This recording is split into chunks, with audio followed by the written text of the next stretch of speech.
মানুষের জন্মগত ঋণ। বৈদিক শাস্ত্র অনুসারে প্রতিটি মানুষ ৫টি ঋণ নিয়ে এই পৃথিবীতে জন্মগ্রহণ করেছেন। প্রথমত হচ্ছে দেবঋণ। দেবতাদের কাছে ঋণ, দেবতাদের পূজা, প্রার্থনা ও হোম যজ্ঞাদি দ্বারা এই ঋণ শোধ করতে হবে।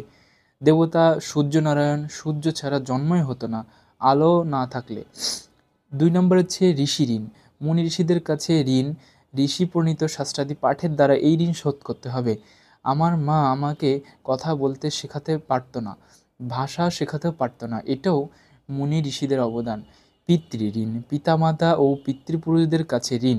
জীবিত পিতা মাতা ও পিতৃপুরুষদের সেবা এবং মৃতদের উদ্দেশ্যে শ্রাদ্ধ তর্পণাদি দ্বারা এই ঋণ শোধ করতে হবে। তাদের মাধ্যমেই তো পুরো জীবন গঠন।